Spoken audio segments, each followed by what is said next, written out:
हाँ जी, नमस्कार दोस्तों। स्वागत है आपका हमारी इस लाइव क्लास में। दोस्तों, आज हम लगभग पॉलिटी के 50 प्लस इम्पोर्टेंट क्वेश्चन करने वाले हैं। और दोस्तों, हर एक क्वेश्चन आपकी एग्जाम के दृष्टिकोण से बहुत ही महत्वपूर्ण है। सो प्लीज़ वीडियो को एंड तक जरूर देखें। चलिए तो फिर बिना समय गवाए क्वेश्चनों की शुरुआत करते हैं। पहला क्वेश्चन है अपना क्वेश्चन नंबर फर्स्ट, संविधान कब लागू हुआ था? दोस्तों, जो हमारा संविधान था वो भारत में कब लागू हुआ था? इसमें ऑप्शन ये दे रखा है 26 जनवरी 1950 को। ठीक है दोस्तों, अगला ऑप्शन है ऑप्शन नंबर बी 15 अगस्त 1947 को। ऑप्शन सी है 26 नवंबर 1949 को। ऑप्शन डी है 2 अक्टूबर 1950 को। दोस्तों, हर एक क्वेश्चन को करने के साथ साथ उसका पूरी तरह से विश्लेषण करेंगे। ठीक है, जैसे इसमें दोस्तों क्वेश्चन पूछा है अपने से, जो संविधान है वो भारत में कब लागू हुआ था?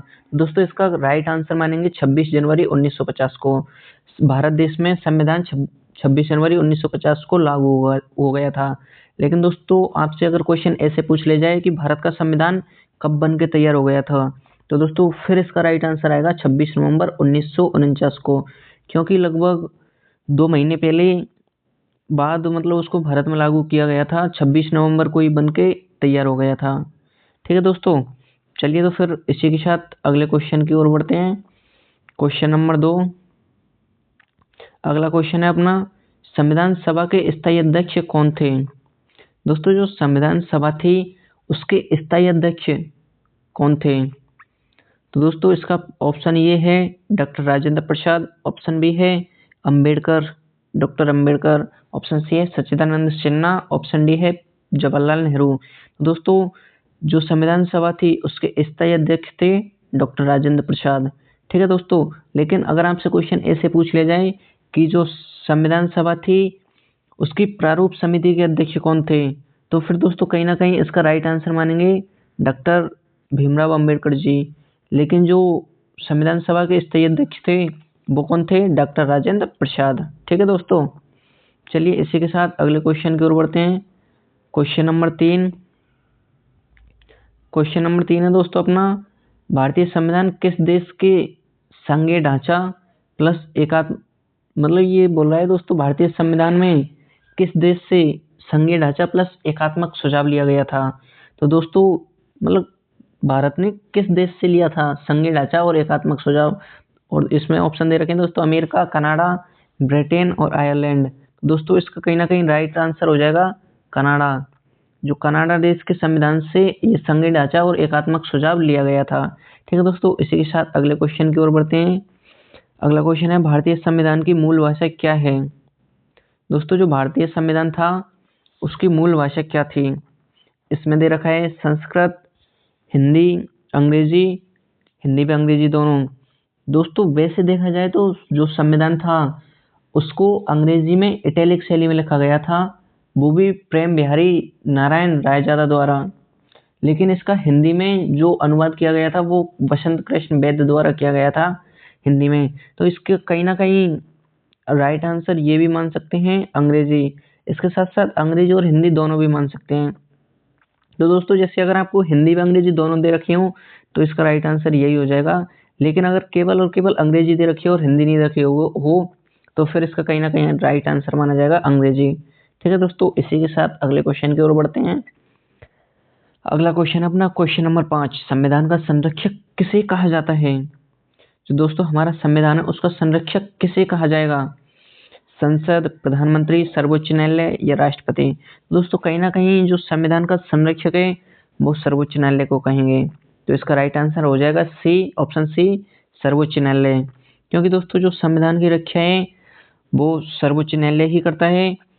और मतलब जो कानूनी रूप से जो न्याय प्रदान करना होता है जनता को, या जो सरकार मतलब जो विधायिका वगैरह होती है, विधायिका और न्यायपालिका, विधायिका और कार्यपालिका, तो वो मतलब अपना काम संविधान के अकॉर्डिंग कर रहे हैं या नहीं, ये सारा काम किसका होता है दोस्तों? सर्वोच्च न्यायालय का। ठीक है, तो इसी के साथ अगले क्वेश्चन की ओर बढ़ते हैं। क्वेश्चन नंबर 6 है अपना,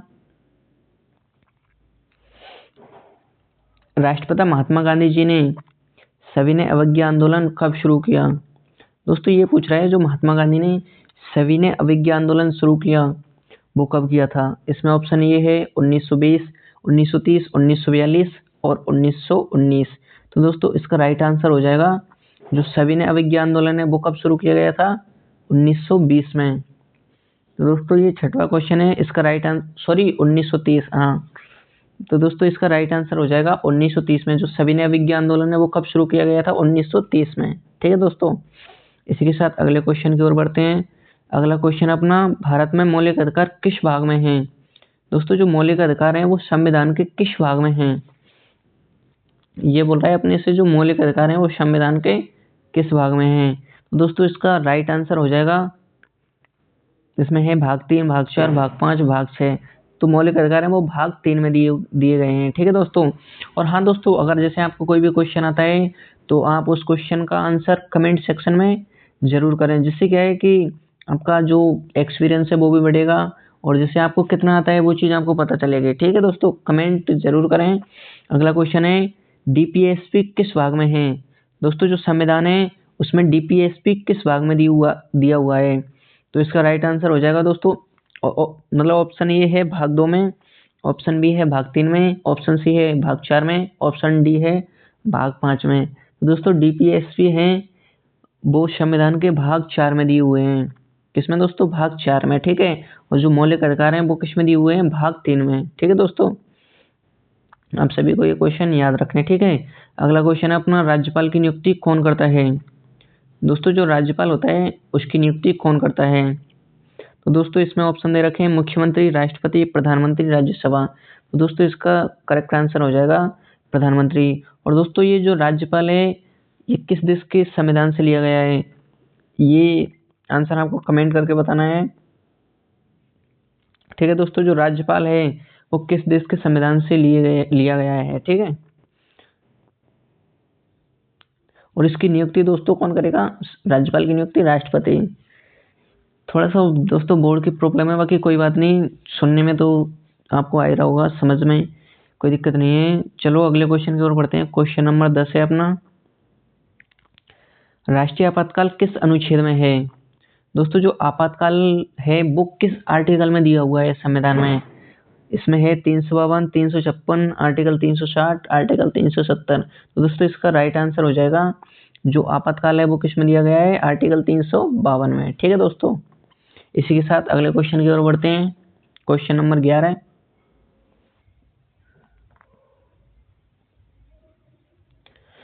क्वेश्चन नंबर 11 आए है दोस्तों अपना,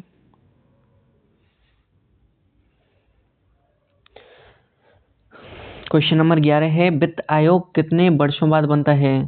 दोस्तों जो वित्त आयोग है वो कितने वर्ष बाद बनता है? तो दोस्तों इसका राइट आंसर हो जाएगा सी, ऑप्शन सी, 5 वर्ष बाद।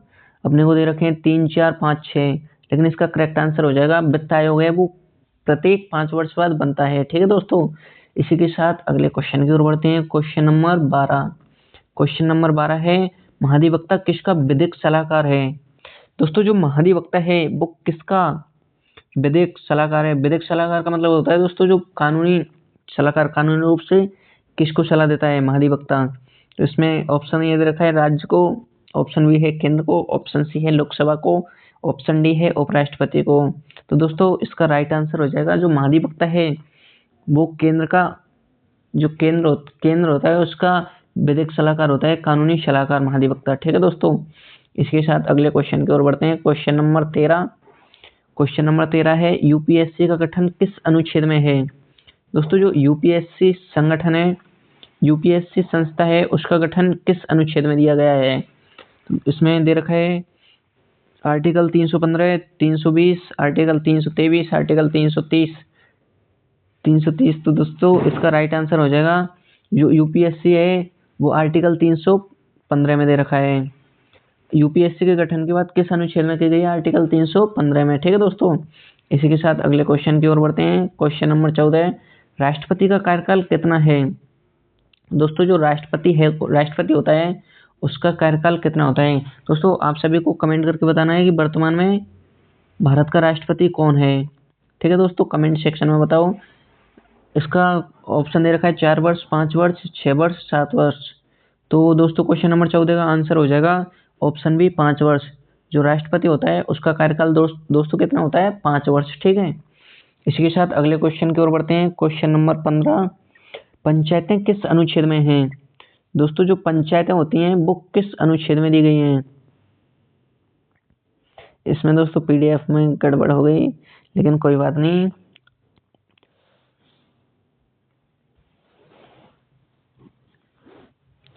चलिए दोस्तों, तो 15वां क्वेश्चन अपना, पंचायतें किस अनुच्छेद में हैं? दोस्तों जो पंचायतें हैं वो किस अनुच्छेद में दी गई हैं? ऑप्शन ए है 243, ऑप्शन बी है 250, ऑप्शन सी है 260, ऑप्शन डी है 370। दोस्तों जो पंचायतें हैं वो किस आर्टिकल में दी गई हैं? दोस्तों इसका कहीं ना कहीं करेक्ट आंसर हो जाएगा आर्टिकल 243 में। जो पंचायतें हैं वो किस अनुच्छेद में दी गई हैं? आर्टिकल 243 में। ठीक है दोस्तों, चलिए अगले क्वेश्चन की ओर बढ़ते हैं। Question number 16। क्वेश्चन नंबर 16 है दोस्तों, भारत का सर्वोच्च पद कौन सा है? जो भारत में है वो सर्वोच्च पद किसका है? इसमें ऑप्शन दे रखा है प्रधानमंत्री, ऑप्शन बी है राष्ट्रपति, ऑप्शन सी है मुख्य न्यायाधीश, ऑप्शन डी है लोकसभा अध्यक्ष।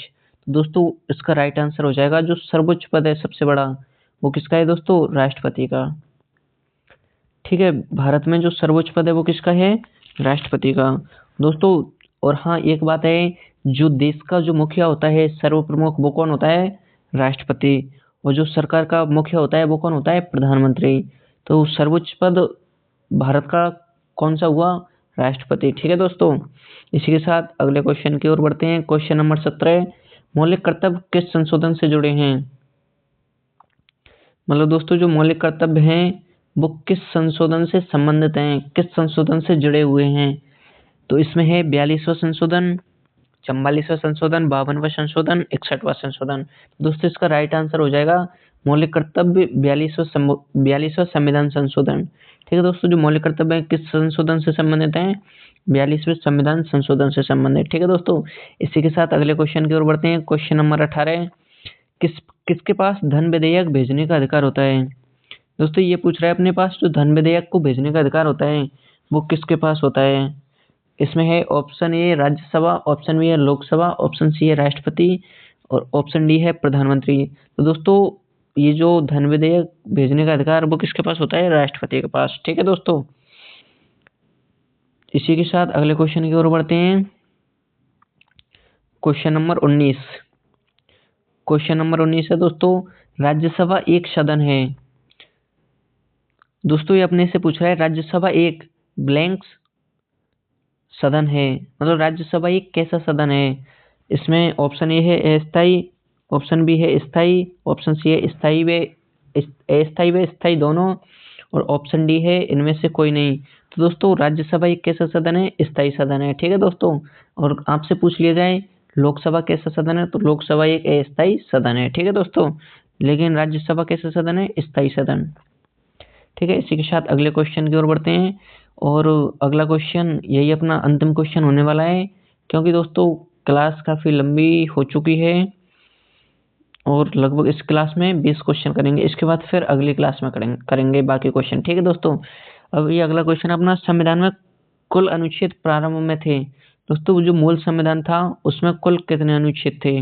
जिसमें ऑप्शन ए है 395, ऑप्शन बी है 389, ऑप्शन सी है 380, ऑप्शन डी है 400। तो दोस्तों इसका कहीं ना कहीं राइट आंसर होगा 395। जो मूल संविधान था उसमें कितने अनुच्छेद थे? 395 और 22 भाग थे और जो 8 अनुसूचियां थी, लेकिन वर्तमान में 12 अनुसूचियां हैं और 25 भाग हैं और अनुच्छेद लगभग 448 के समथिंग हैं दोस्तों। ठीक है, तो इसी के साथ दोस्तों इस क्लास को समाप्त करते हैं। आई होप आप सभी को क्लास अच्छे से समझ में आई होगी। मिलते हैं अगली वीडियो के साथ, तब तक के लिए जय हिंद, जय Bharat, good bye and take care all of you. और हाँ दोस्तों, अगली क्लास को देखना बिल्कुल भी ना भूलें, इसके लगभग 30 क्वेश्चन अगली क्लास में किए जाएंगे। ये क्लास लगभग 50 क्वेश्चनों की होने वाली थी, लेकिन समय के अभाव के कारण इस क्लास में सभी क्वेश्चनों को नहीं कर पाए। बाकी पार्ट 2 में लगभग 30 क्वेश्चन और करेंगे, तो उसको देखना बिल्कुल भी ना भूलें। मिलते हैं अगली वीडियो के साथ, तब तक के लिए good bye and take care all of you.